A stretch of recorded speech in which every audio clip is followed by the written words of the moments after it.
Bugs! Ah! Sarap mamitas!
Let's start with the talong.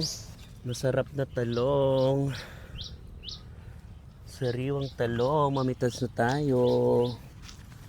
Kailangan nasa mga ila-ilalim din yan. So, susuyurin natin talaga ng tingin. Diba?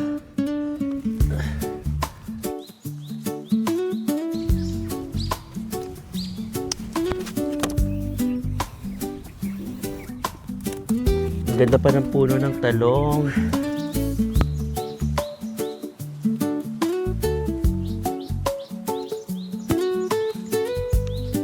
Let's support local farmers mga best. Yeah, di ba? Nakakarami na ako.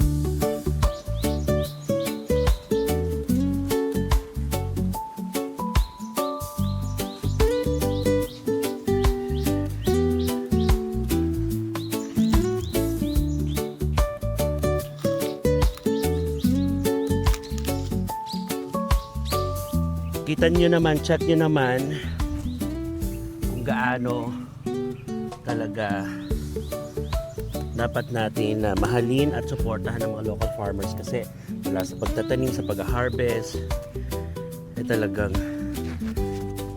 hindi gano'ng kadali. O maghapon to kung sakali nakayuko, diba? Yung ngawit, yung pagod, yung pawis na lumalaban sila ng patas at at the same time yung pinaglalaban nila ay yung nilalaman natin sa mga tiyan natin na bukod sa sariwa talaga namang inaalagaan nila na may pagmamahal. Yun nga lang, yung putik kinakalaban ako. Lubog-lubog na ang bakla sa putik dahil siya ay bagong dilig or bagong patubig. So ay nako, kaya po na itatag ang pop or pungay sa online palengke dahil hindi lang po para magbenta kami dahil advokasya din na para makatulong tayo sa mga local farmers natin, especially pag mga ganitong malalayong lugar na walang kakayanan na maihatid yung gulay sa syudad like sa Manila. So gumawa na ako ng paraan para marami na rin tayo matulungan. Biruin mo, kailangan pala natin magpaa. Ako kasi nagchinelas ako tsaka nagmedyas. Gawa ng, syempre naman, kailangan din natin ingatan yung aking skin kahit papaano dahil alam naman natin nasa entertainment industry rin tayo. Kaya lang di talaga po pwede pala. Magaganda-gandahan dahil baka mamaya madulas pa tayo. So, happy harvesting mga bes! Yeah!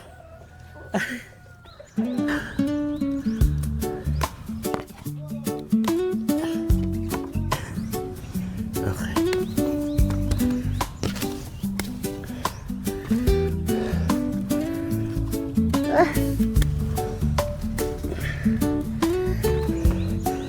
Kaliw!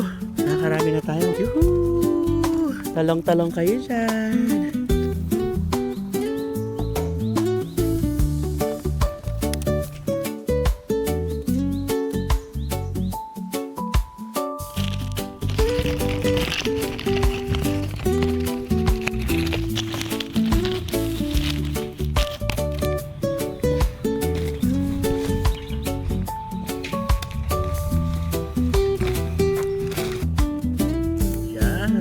Nakarami-rami na rin kami ng tatay. Ayan tayo sa ilalim.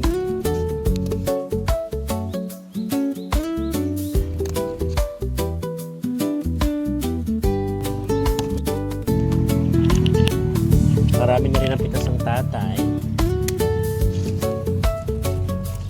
Oh, sarap po. Sarap-sarap pamitas. Yung patay, bilis. Okay. Oops. Oh, yung iba, hindi talaga may iwasan. Hindi pa naman namin matcha-check kung ano yung may butas na hindi. So, after nito, may pang pangalawang gagawin, which is siyempre pipiliin natin yung walang sira. Yan lang kakahiya kung yun ibebenta natin, di ba? So pag walang sira, bongga. Ito tayo. Let's go dyan.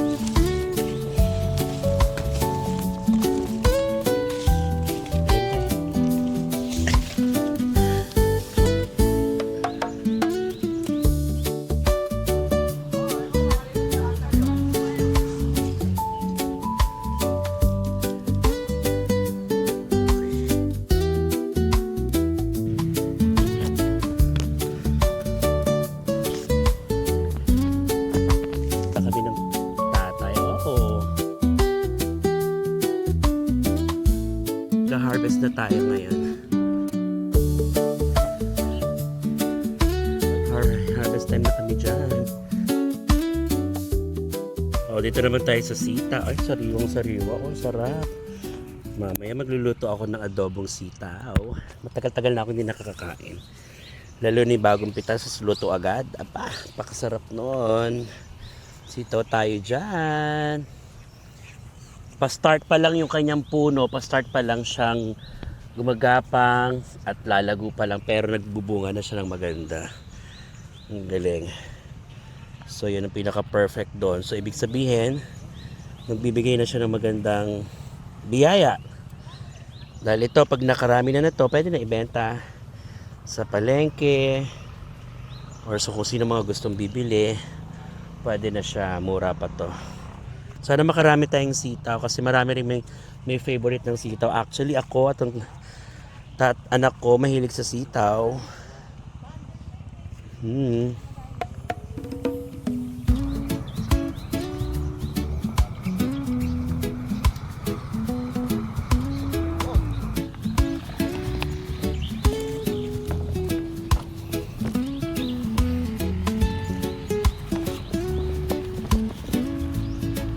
Sabay-sabay harvest. Tignan nyo nga bes, magkakagulo. Talagang may enjoy nyo. Ibig sabihin, guguluhan kayo kung sino unahin yung pitasin, no? Tabi-tabi sila. Ito na may siling green, panigang. Ang sarap naman dynamite. Yan. So, sabay-sabay harvest na rin natin kung anong madadaanan mo ng pwedeng pitasin. Katulad nito. Pitasin na natin. Sabay-sabay na natin. Yan. Let's go.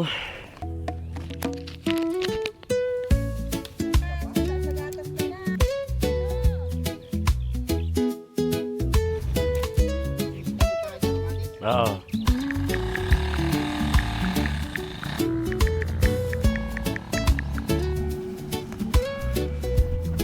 Tapos dito naman tayo ngayon sa Ampalaya. Oh. Para di mahirap sa pagpamitas kasi medyo makapal din yung tangkay ng ampalaya. Gamit tayo ng gunting para hindi rin masaktan yung puno ng ampalaya kasi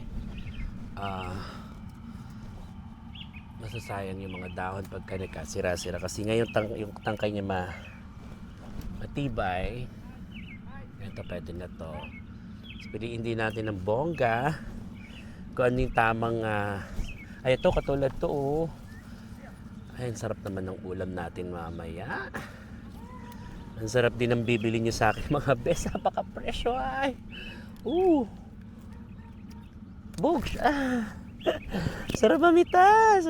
Sarap umani. Kaya sana nga hiling natin lagi na yung mga, alam nyo pa yung mga farmers natin, ang pinaghihirapan nila. Laging timing ang ganda ng presyo ng gulay para naman sulit yung pinaghihirapan nila kasi napakahirap po talaga magtanim.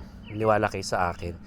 Bago pa nila kitain yung pinaghirapan nilang pera, hindi pa agad-agad doon natatapos yun dahil nga may patubig pa, may gamot pa, ay mamimitas ka pa, kasama yan parang ako na dudumi ng bongga yung kamay, pero okay lang yon kasi sarap din naman sa pakiramdam na yung pinaghihirapan mo alam mo yun, sa patas na laban, di ba? At sa simpleng pamumuhay. Sarap, tulok, laki.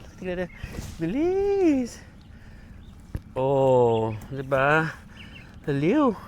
Uulit-ulitin ko sa inyo, let's support our local farmers.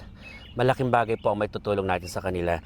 Tsaka hindi na lang yung pagtulong, sa katawan nyo na lang, sariwang pagkain, sariwang prutas, sariwang gulay ang kakainin nyo na ilalaman nyo sa katawan nyo. Dahil yun naman ang kailangan natin. Harvest pa, more!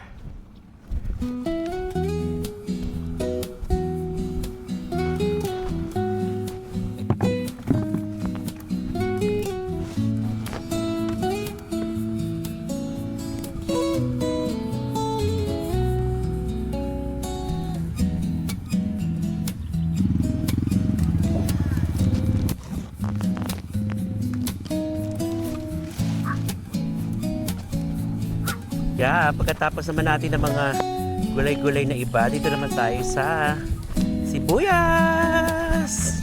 Bubunot tayo at mamimitas, magigitas. Yuhu!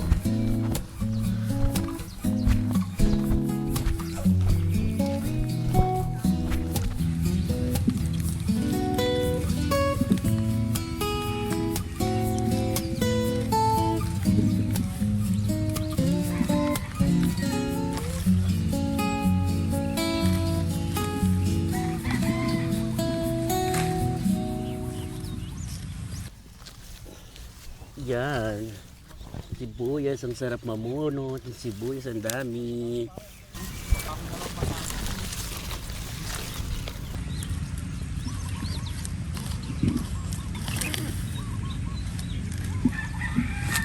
Saglit pa lang tayo. Kapiraso pa lang yun na pupuntahan kung pero ang dami pa niyan. So akala nyo mga damo yan. Actually hindi, mga sibuyas na yung kasama pa niyan. Ganyan talaga siya kasama na yung paglaki ng damo sa sibuyas. So talagang dapat maayos mo siyang bubunutin para makita mo lahat ng bunga. Lalo't hindi masayang. So ganito kahirap yung proseso ng pagsisibuyas. Pero ang gaganda ganda ng bunga. Sariwa, yan yung mga binubunot natin. So after nyan, yung tawag doon gitas or yung tatanggalin yung dahon dahil hindi po pwedeng isama yung dahon dahil bukod sa mabubulok siya, madadama yung bunga. Kahit kainitan ng araw, tirik na tirik yung araw, diretso ang laban ng mga kababayan natin magsasaka. Kaya gano'n siya kahirap. Yan. Ang ganda ng bunga So magigitas tayo, magtatanggal tayo ng dahon. Makikiganan tayo para matry at ma-experience natin ulit yung pagtatanggal ng dahon sa sibuyas.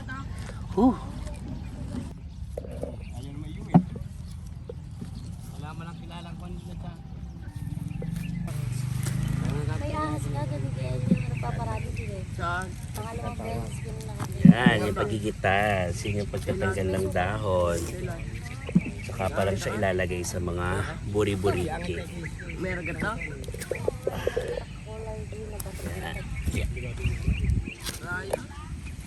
So ingat kasi matalim yung tingkaw. Yun yun. So yung dahon naman na to, tinatakip nila doon para di mabilad yung punas.